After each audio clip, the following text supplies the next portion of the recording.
Alguns setores da indústria saíram em defesa da reforma trabalhista, aquela que foi aprovada no governo Temer ainda em 2017, depois de declarações que a presidente do Partido dos Trabalhadores, Gleisi Hoffmann, e também o ex-presidente Lula fizeram sobre a revogação, a possível mudança aí dessa medida. É sobre esse assunto que a gente chamou para conversar o presidente do Conselho de Relações do Trabalho da Confederação Nacional da Indústria, o Alexandre Furlan. Muito boa tarde, bem-vindo aqui ao Visão CNN, Alexandre. Gostaria de saber quais seriam as consequências de uma revogação, se fosse, uma revogação total da reforma trabalhista, ou então quais os pontos que poderiam, na sua avaliação, ser modificados ou ser ajustados. Boa tarde, Carla. Boa tarde a todos os telespectadores do Visão CNN. Bom, primeiro eu acredito que isso seja ainda um debate político, porque uma reforma não pode ser revogada por ato de ofício. Uma reforma só pode ser revogada através de um envio de um projeto de lei para o Congresso Nacional, que depois de debatido democraticamente, dele seria a palavra final. Algo importante de se dizer, Carla, é o seguinte: nós vínhamos debatendo a reforma há muitos anos atrás, justamente porque nós tínhamos uma CLT editada em 1943, quando o Brasil tinha uma economia predominantemente agrária, transformando então numa legislação que entendíamos mais adequada à economia contemporânea e às novas formas de trabalho, inclusive decorrentes de avanços tecnológicos. E mais uma observação: o Brasil talvez tenha sido um dos únicos países do mundo que elevou a um patamar constitucional os direitos fundamentais do trabalhador. Então, todos aqueles que estão listados lá no artigo 7º da Constituição, como salário mínimo, como FGTS, 13º, hora extra, auxílio maternidade, insalubridade, 30 dias de férias, isso foi mantido de forma intacta, até porque não se poderia alterar por legislação ordinária. Então, nós sempre acreditamos, porque trabalhamos nessas mudanças, de que não houve qualquer revogação ou mitigação de direitos dos trabalhadores. Apenas se contemplou uma modernização para adequar a CLT à modernidade. Agora, o próprio governo federal encomendou um estudo ao GAET, que é um grupo formado por autoridades ligadas ao trabalho, ministros, juízes, advogados e também empresários, economistas. E esse grupo ainda acha necessário fazer algumas mudanças, mesmo com a reforma trabalhista tendo sido aprovada relativamente recentemente, ainda acha necessário criar mais alguns mecanismos e foi muito criticado por outros setores, principalmente ligados a sindicatos e aos trabalhadores, porque esse grupo que elaborou esse estudo para o governo não contou com a ajuda de dos trabalhadores. Eu gostaria que o senhor falasse um pouco sobre essa proposta. É claro que isso não é uma lei, é apenas um estudo, mas essa proposta que foi elaborada a pedido do governo atual. Bom, eu tive a oportunidade de, não na sua extensão, porque foi um trabalho muito grande, mas de observar um pouco daquilo que foi feito pelo GAET. Obviamente, a tendência desses estudos são de avançar ainda mais com reformas visando efetivamente adequar algumas coisas que a reforma de 2017 não alcançou. Nós temos sim um problema que tem sido recorrente e que tem sido o motivo de muitos debates, que é a questão da extinção da compulsoriedade da contribuição sindical. Isso tirou das mãos dos mais de 17 mil sindicatos brasileiros, tanto de trabalhadores quanto de empregadores, uma receita que ultrapassava R$1,5 bilhão por ano. Talvez isso acabe sendo, a meu sentir, um primeiro debate que é muito mais ideológico do que racional. Agora, o importante é dizer que aquilo que foi feito em relação talvez a coisa mais forte que foi feita em relação a essa reforma foi aquela questão do negociado sobre o legislado, que alguns entenderam de forma muito equivocada. Por quê? Eu sempre dizia nos debates, Carla, que a CLT era uma legislação tamanho único que tratava igualmente os desiguais. Por quê? Você não pode admitir que um trabalhador do Sindicato dos Metalúrgicos do ABC Paulista tenha o mesmo tipo de tratamento que um empregador desse setor do interior de Pernambuco. Ou que um comerciário da Avenida Paulista seja a mesma coisa que um comerciário do interior de Mato Grosso. Ou seja, o que a reforma buscou foi trazer para mais perto da negociação entre empregadores e trabalhadores à realidade local de cada empresa, de cada setor econômico, da própria conjuntura econômica, e deixando muito claro aqueles direitos que não podem ser objeto de negociação. Então, o que eu acredito que o GAET fez foi simplesmente um estudo, como você já mencionou, mas que não tem nada de definitivo, apesar de ter sido encomendado pelo governo federal, mas não tem nada definitivo em termos de mudanças que possam vir doravante já no esteio aí dessa reforma que foi feita. Uma última também observação que eu gostaria de fazer é o seguinte: obviamente, 5 anos é muito pouco em termos de uma reforma estruturante para que ela pudesse ser implementada na sua totalidade. Até porque agora, por exemplo, é que a Justiça do Trabalho se depara com ações que visam justamente definir o que o Judiciário pensa dessa nova reforma. Então, eu acredito que nós caminhamos por um caminho adequado até agora, mas, obviamente, que a modernidade ela deve vir na medida em que novas relações de trabalho venham adequadas a esse perfil de modernidade, de tecnologia, e devemos sempre estar abertos a uma discussão tripartite, um diálogo social efetivo, para que se possa chegar num consenso e numa melhor definição daquilo que seriam modernizações efetivas, que obviamente não devem prejudicar o trabalhador e tampouco a atividade empresarial. Vou chamar a Thaís Herédia porque ela tem uma pergunta. Claro. Oi, Carla, boa tarde para você, boa tarde a todos. Furlan, boa tarde. Eu mesma já falei muitas vezes, desde que a reforma estava sendo discutida, que o que gera emprego é crescimento, é investimento, que não é um cenário que aconteceu no Brasil nos últimos anos. Mas havia uma outra expectativa, e essa muito mais realista ligada à reforma, que era de formalização, de um aumento na formalização ou de menor precarização do mercado de trabalho. E isto não aconteceu. Então, por que não aumentou a formalização no mercado de trabalho brasileiro? Pelo contrário, ela só fez aumentar. Ou a informalidade só fez aumentar, né? Desculpe. Não, perdão. Nós convivemos com a informalidade de uma maneira que eu acredito seja extrema. Inclusive na América Latina, eu represento os empregadores brasileiros na OIT em Genebra, e nós hoje pela manhã discutimos isso entre 38 países, o grau de informalidade, inclusive adveio da pandemia.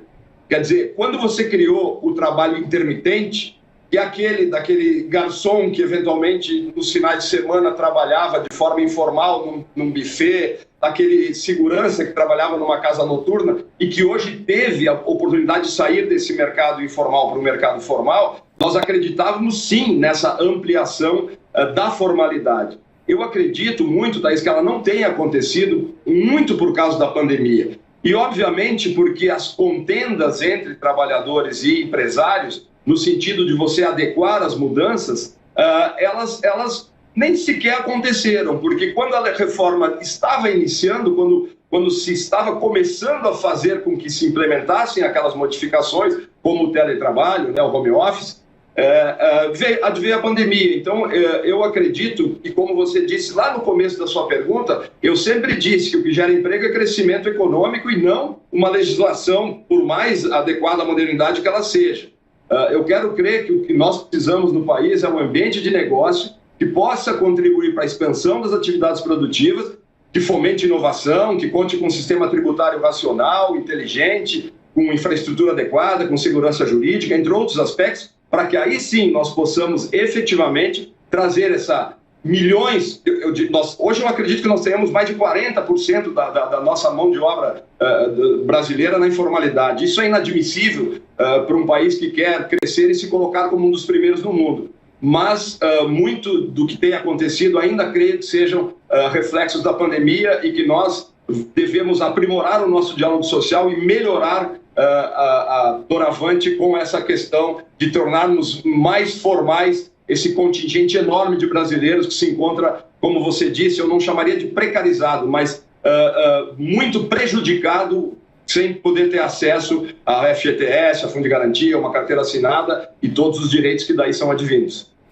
Furlan, a gente tem entre outras discussões no Supremo Tribunal Federal, essa que você citou do trabalho intermitente, tem outros pontos, inclusive, que o próprio STF já considerou inconstitucionais, como, por exemplo, a obrigação que havia pela reforma trabalhista de o trabalhador que acionasse a empresa, ele se perdesse, ter que pagar honorários de advogados da empresa, isso foi considerado inconstitucional. Há várias outras questões que estão sendo levadas ao Supremo Tribunal Federal com relação à reforma. Eu gostaria de saber, com relação a essas questões, qual a questão hoje que para a CNI, por exemplo, não deveria ter sido julgada como foi, como, por exemplo, essa que eu acabei dizendo, e as que estão ainda em andamento, né, e que os ministros mesmo não têm consenso em torno delas. Há críticas dizendo que muitas desses itens da reforma trouxeram uma certa insegurança jurídica para o ambiente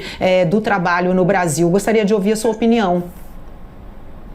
Em relação ao primeiro tema, que é esse tema da sucumbência recíproca, eu acredito que não houve bem o Supremo na medida em que nós tínhamos aventuras jurídicas ao extremo na Justiça do Trabalho. Nós tínhamos pedidos de A a Z, e isso acarretava em milhões de ações trabalhistas por ano, que agora diminuíram substancialmente. Também não quero crer que, eventualmente, um pedido mal feito, e às vezes não é o trabalhador que formula, é o seu próprio advogado constituído, que um pedido mal feito e que, porventura, não tenha êxito na justiça, deva penalizar o trabalhador com uma sucumbência que vai, inclusive, além do seu poder econômico, obviamente. Mas também não quero crer que não devêssemos mais continuar com aquele estado de coisas que nós tínhamos, reclamações infundadas, pedidos infundados, e aos milhões por aí.